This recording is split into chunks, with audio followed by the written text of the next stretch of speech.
اعوذ باللہ السمیع العلیم من الشیطان الرجیم بسم اللہ الرحمن الرحیم۔ 8ویں جماعت کے عزیز طلبہ و طالبات، السلام علیکم ورحمۃ اللہ وبرکاتہ۔ پیارے بچوں، امید ہے کہ آپ سبھی خیریت سے ہوں گے، شاد و خرم ہوں گے۔ عزیز طلبہ و طالبات، آج ہم ایک اور لیسن آپ کی خدمت میں لے کر حاضر خدمت ہیں۔ اس سبق کا عنوان ہے راجہ جامبو لوچن۔ ایک راجہ تھا۔ پیارے بچوں، آپ نے بہت سے راجاؤں کے بارے میں سنا ہوگا، بہت سے بادشاہوں کے بارے میں سنا ہوگا اور پڑھا بھی ہوگا، لیکن آج ایک ایسے راجہ کا حال بیان کیا جائے گا جو بڑا فیاض اور سخی تھا، یعنی دلدار تھا اور سخی تھا، سخاوت کرنے والا تھا۔ اس راجہ کا نام جامبو لوچن تھا۔ اس کا ایک بھائی بھی تھا، وہ بھی راجہ تھا، اس کا نام باہو لوچن تھا۔ بچوں، جامبو لوچن کے راج میں رعایا خوشحال تھی۔ جب وہ راجہ تھا تو اس کے دور میں جو لوگ تھے، رعایا تھی، وہ خوش تھے۔ لوگ امن و سکون سے زندگی بسر کرتے تھے، کہیں کوئی محتاج نہ تھا، اناج کی کمی نہ تھی۔ دور دور سے لوگ سیاحت کی غرض سے یہاں آیا کرتے تھے، سیر و تفریح کی غرض سے آیا کرتے تھے۔ راجہ کے دربار میں ہر شخص کو جانے کی اجازت تھی۔ وہ خود بھی ایک فریاد سننے کے لیے ہر ایک کی فریاد سننے کے لیے ہمہ وقت، یعنی ہر وقت تیار رہتا تھا۔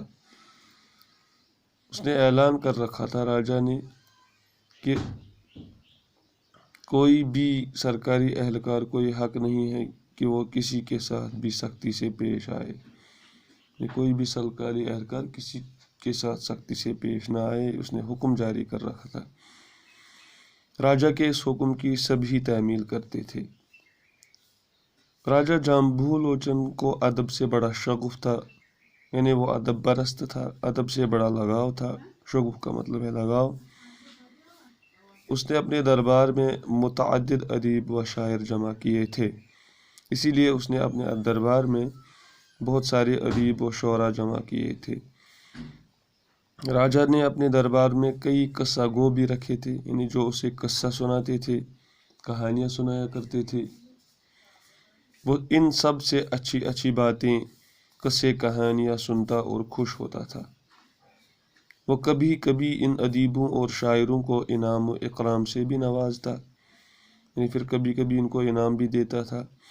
دربار میں اکثر شعر و ادب کی محفلیں منعقد ہوتی، جن کا حال مخبروں کے ذریعے لوگوں تک پہنچایا جاتا، یعنی پھر وہ حال احوال ادبی محفلوں کا لوگوں تک پہنچایا جاتا تھا مخبروں کے ذریعے۔ بچوں، اس راجہ کے کئی قصے مشہور تھے جن کا لوگ اکثر ذکر کرتے تھے، یعنی بہت سارے قصے اس بادشاہ کے مشہور تھے جن کا اکثر لوگ ذکر کیا کرتے تھے۔ ایسا ہی ایک قصہ شکار سے متعلق ہے۔ کہا جاتا ہے کہ راجہ کو شکار کا بہت شوق تھا۔ پھر وہ ایک مرتبہ اپنے درباریوں کے ساتھ شکار کھیلنے کے لیے نکلا۔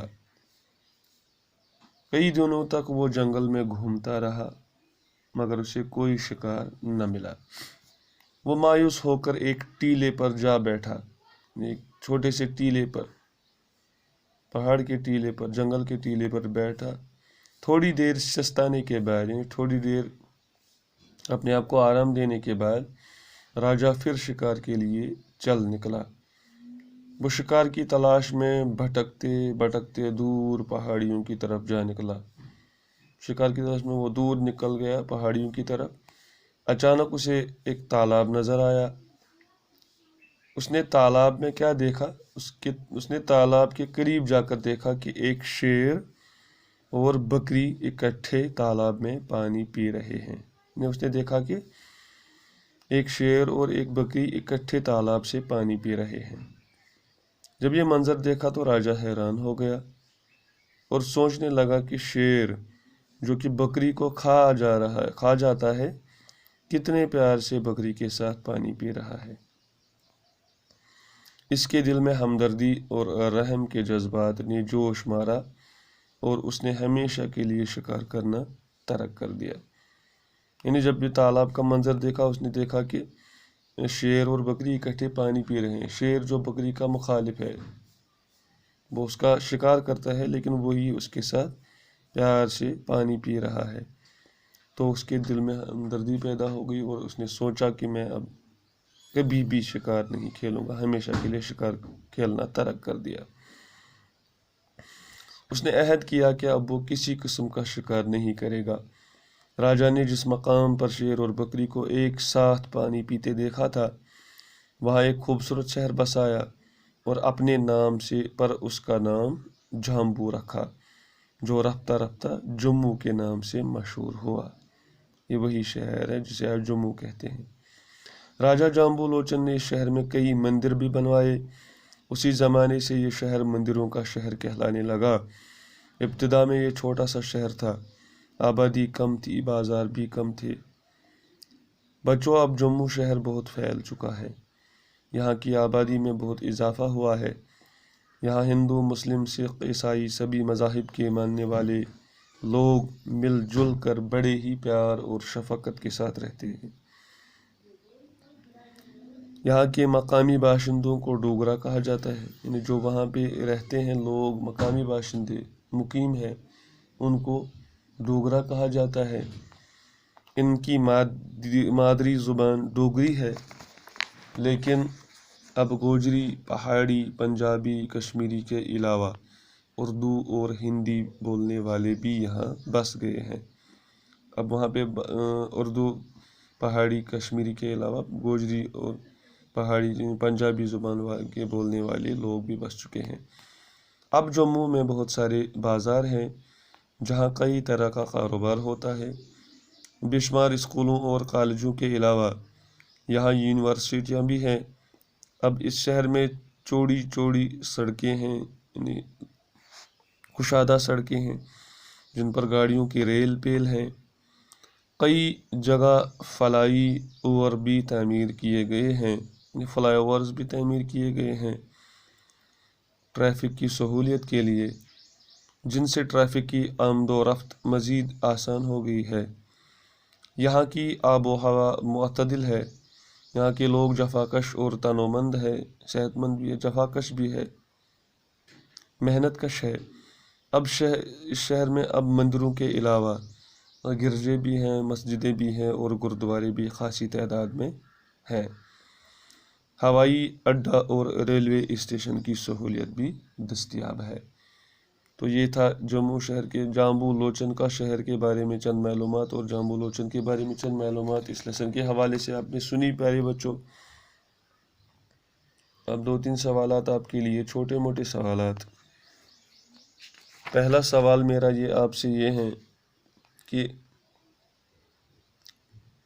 راجا جامبو لوچن کیسا راجا تھا؟ یہ سوال ایک سطر میں آپ کو اس کا جواب دینا ہے۔ دوسرا سوال آپ کے لیے یہ ہے کہ راجا جامبو لوچن نے شکار کے وقت تالاب میں کیا دیکھا؟ اور تیسرا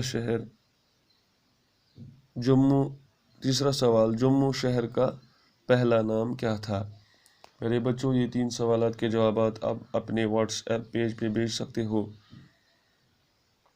اور کلاس بھی اٹینڈ کرتے رہو گے اور محنت سے کام بھی کرتے رہو گے۔ انشاءاللہ جلدی ہم بک کمپلیٹ کر کے آپ کے لیے گرامر پورشن نکالیں گے۔ آئندہ کے کلاس کے لیے ہمیں اپنی دعاؤں میں یاد رکھیے گا۔ خوش رہے، شادمان رہے۔ السلام علیکم ورحمۃ اللہ وبرکاتہ۔